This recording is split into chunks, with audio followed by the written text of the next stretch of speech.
Halo semua, perkenalkan saya Margareta Martogi dengan teman saya. Saya Berliana Fatimah Zahro. Di sini kami akan menjelaskan mengenai proyek Clean Development Mechanism. Kami dari mahasiswi dari kelas inventarisasi emisi kelas B.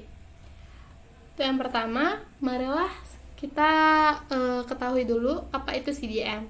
CDM atau juga dikenal dengan Clean Development Mechanism atau juga dalam bahasa Indonesianya diartikan sebagai mekanisme pembangunan bersih. Adalah salah satu-satunya mekanisme yang melibatkan langsung negara berkembang dalam penurunan emisi global. Nah, mekanisme ini sendiri diadopsi untuk memudahkan negara maju dalam penurunan atau target penurunan emisi gas rumah kaca di negara mereka. Proyek ini atau CDM sendiri dibentuk berdasarkan acuannya yaitu Protokol Kyoto yang telah ditandatangani oleh negara-negara yang telah berkomitmen dalam penurunan gas emisi rumah kaca. Nah, di dalam pasal 12 Protokol Kyoto sendiri dijelaskan bahwa mekanisme CDM sendiri itu seperti yang saya jelaskan sebelumnya sebagai mekanisme kerjasama antara negara berkembang dan negara maju dalam upaya atau penurunan gas emisi rumah kaca atau penghilang emisi gas rumah kaca. Nah, di pasal tersebut memuat tujuan dari mekanisme ini yaitu membantu negara maju atau negara Annex 1 dalam memenuhi target penurunan gas emisi rumah kaca di negara mereka sendiri. Nah, negara berkembang yang tidak termasuk dalam Annex 1 ini membantu dalam pelaksanaan pembangunan berkelanjutan dan juga menyumbang kontribusi atau menyumbang pencapaian tujuan utama dari Konvensi Perubahan Iklim, yaitu dengan menstabilkan konsentrasi gas emisi rumah kaca di dunia di tingkat yang tidak akan mengganggu sistem iklim dari global itu sendiri. Nah, negara Annex 1 ini sendiri atau Annex 1 ini yaitu negara-negara maju, yaitu meliputi Amerika Serikat, Jepang, Jerman, Inggris, dan negara-negara maju lainnya yang memiliki emisi yang cukup tinggi di dunia. Negara Amerika Serikat sendiri merupakan negara penyumbang gas emisi rumah kaca total global terbesar. Nah, cara kerja dari CDM sendiri atau penurunan emisi dengan proyek CDM ini melakukan dua pendekatan, yaitu yang pertama dari perdagangan karbon, di mana komoditas yang diperjualbelikan yaitu berupa CER atau Certificate Emission Reduction atau juga dikenal dengan reduksi emisi GRK yang terverifikasi atau tersertifikasi. Nah, untuk dapat mengklaim bahwa negara maju telah melaksanakan atau memenuhi target penurunan emisi gas rumah kaca di negara mereka harus membeli sertifikat ini dari negara berkembang yang telah melaksanakan proyek pengurangan gas emisi rumah kaca atau proyek CDM ini sendiri. Per tahun 2020 diketahui bahwa harga sertifikat ini per tonnya sebesar $28.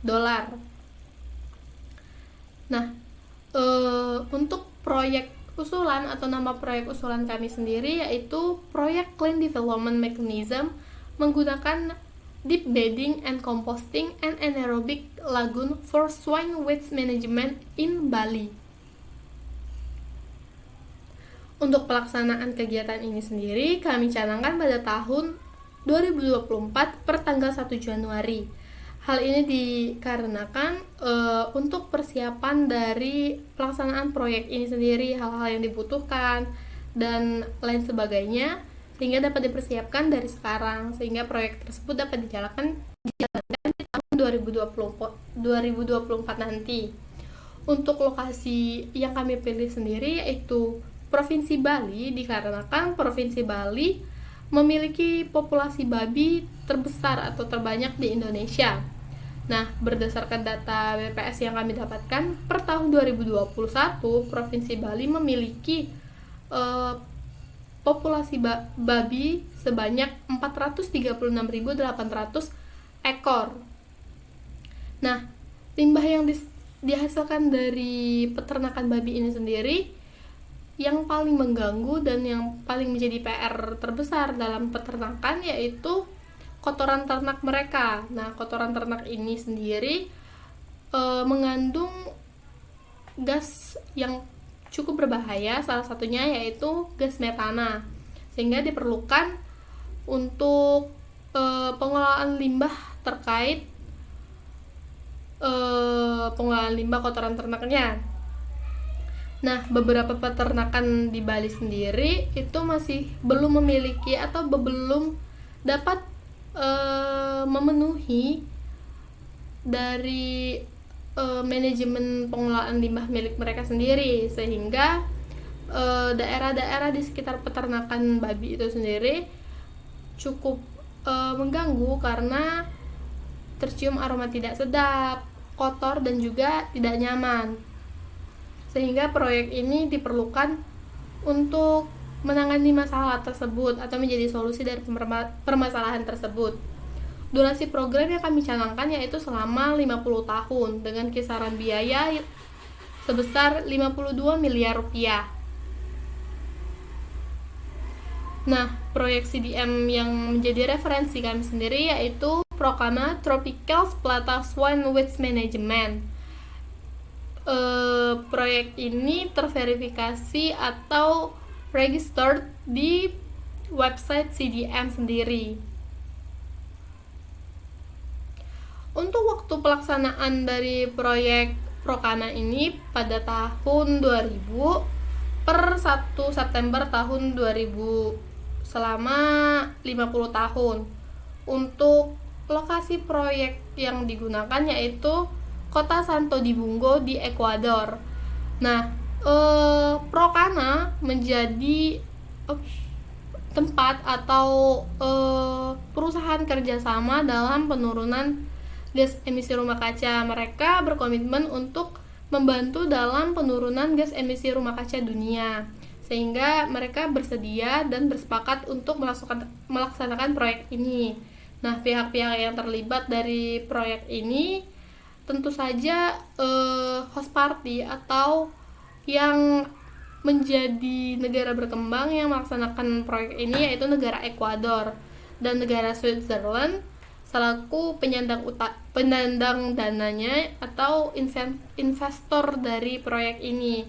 Nanti negara Ekuador akan menjual karbon yang mereka hasilkan dari proyek ini ke negara Switzerland. Nah, kisaran biaya yang dihabiskan dari proyek ini sendiri sekitar 3,5 juta US dollar atau 52 miliar rupiah dengan perkiraan pengurangan emisi dari proyek ini yaitu 20.116 ton CO2 ekuivalen per tahunnya. Untuk rincian biaya dari proyek ini, untuk bagian sistem manajemen liquid atau selarinya, untuk installation cost-nya sendiri menghabiskan dana sebesar 1.126.286 US dollar. Sementara dana yang dihabiskan untuk equipment cost seperti pump agitator, traktor, atau tanker itu menghabiskan dana sekitar 260.714 US dollar.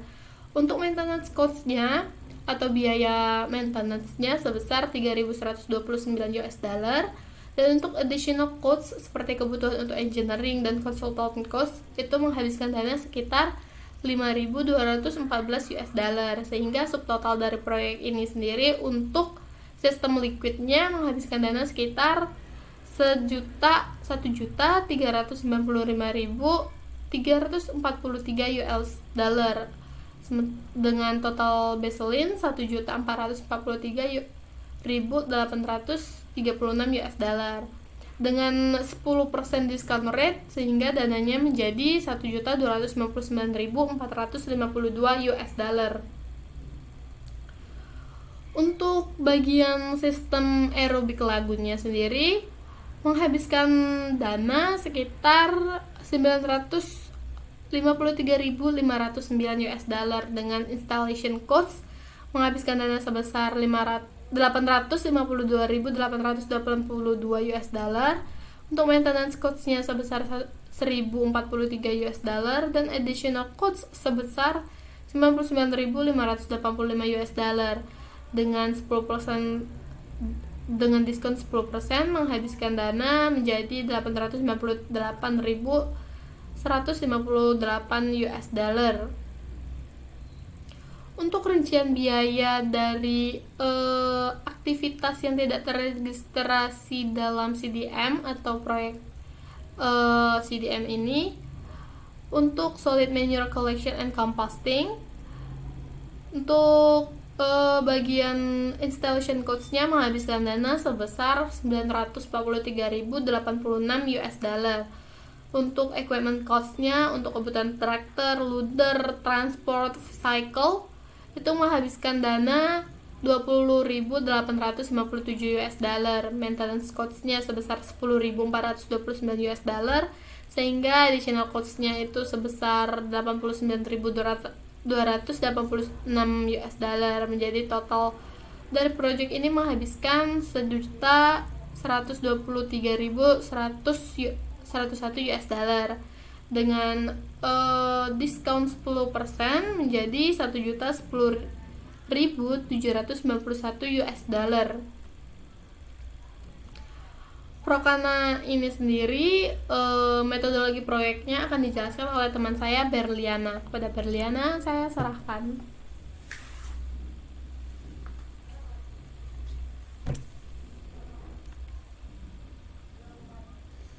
Metodologi yang diterapkan pada proyek CDM ini mengacu pada metodologi ACM 0010 versi 08.0. Di sini didapatkan dari IPCC Guidelines for National Greenhouse Gas Inventory, berisi tentang manure management system atau sistem manajemen kotoran hewan, dan ini terdiri dari beberapa daftar berikut. Yang pertama ada pasture or range or paddock, kemudian ada daily spread, ada solid storage, ada dry lot, liquid slurry, kolam anaerobik terbuka, kemudian pit storage below animal confinements, lalu ada anaerobic digester, lalu pembakaran untuk menjadi bahan bakar, lalu ada cattle and swine deep bedding, ada composting dalam bejana, lalu composting dalam tumpukan statis, ada composting intensive windrow, composting passive windrow, poultry manure with litter, poultry manure without litter, dan terakhir ada aerobic treatment. Dari daftar tersebut dapat pula ditambahkan kegiatan-kegiatan yang tidak terdaftar dalam aktivitas CDM, dan kegiatan sistem-sistem manajemen ini perlu dilakukan barrier analysis atau analisis hambatan untuk mengetahui metode manakah yang cocok diterapkan untuk kegiatan CDM ini.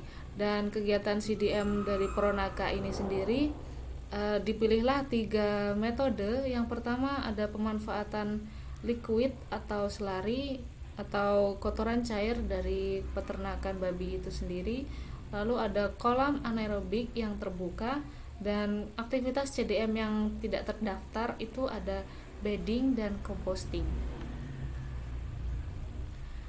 Yang pertama ada anaerobic lagoon atau kolam anaerobik, yang di sini merupakan kolam anaerobik yang terbuka. Jadi kolam ini tidak memiliki penutup di atasnya dan cukup umum karena keterbatasan biaya yang membuat penutup itu sendiri tidak dapat diterapkan. Dan anaerobic lagoon tidak tertutup, itu mengandalkan kerak yang terbentuk secara alami yang terdiri dari lemak dan partikel selulosa yang mengapung, dan terdiri dari lemak dan partikel selulosa halus untuk menjaga biogas yang dihasilkan oleh limbah tetap berada di dalam. Mekanisme dari sistem ini adalah cairan mengalir melalui kolam, lalu bahan input yang dapat mengendap diendapkan di dasar, kemudian fraksi yang dapat terdegradasi itu didigestikan atau dicerna.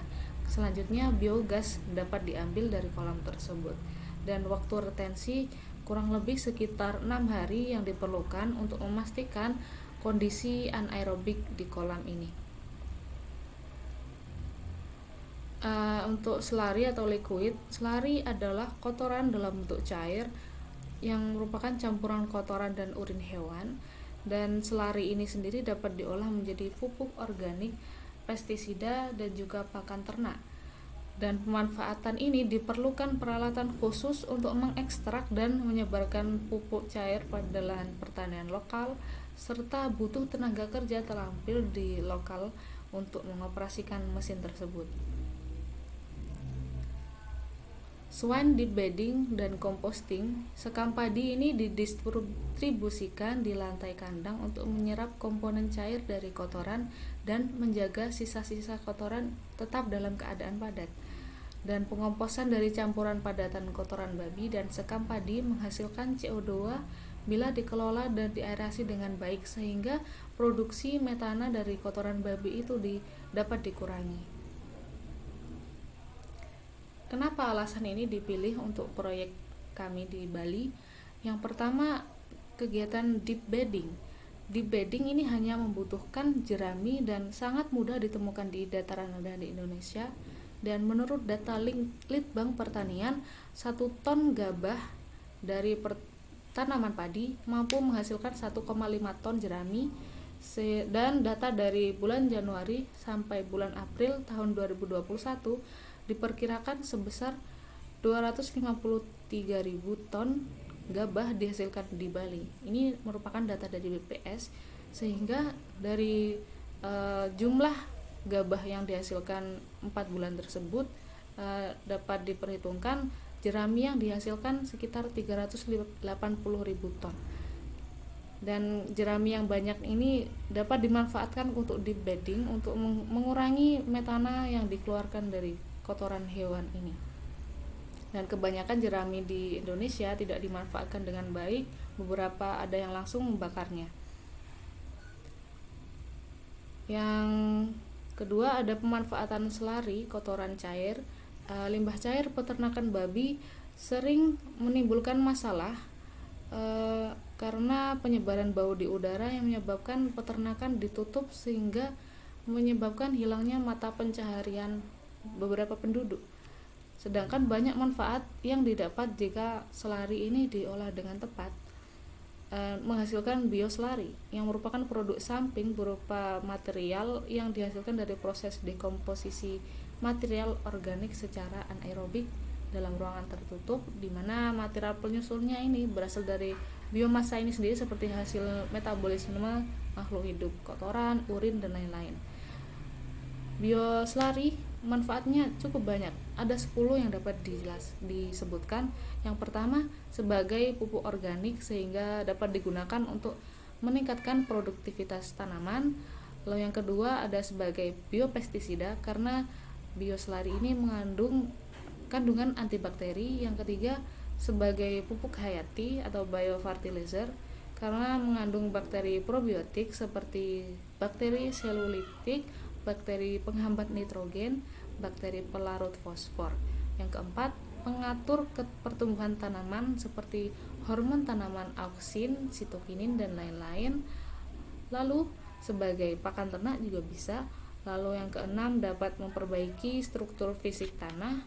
Lalu keenam, menghambat pertumbuhan gulma, dapat meningkatkan kapasitas penampungan air, dapat meningkatkan kesuburan tanah, dan dapat meningkatkan aktivitas mikroorganisme di dalam tanah. Yang terakhir ada kolam anaerobik terbuka. Di sini dipilih karena biaya operasional dan konstruksi yang cukup minimal, dan keuntungan ini cocok diterapkan di Bali karena tidak perlu dana yang besar dan lahan yang luas untuk mengurangi keluarnya gas metana ke atmosfer. Dana yang kecil dan lahan yang tidak perlu luas itu cocok diterapkan di Bali karena Bali sendiri memiliki peternakan babi yang cukup banyak, mengingat Bali sendiri merupakan produsen daging babi terbesar di Indonesia. Sekian presentasi dari kami. Kurang lebihnya mohon maaf. Terima kasih telah memperhatikan. Sekian dari kami, sampai jumpa.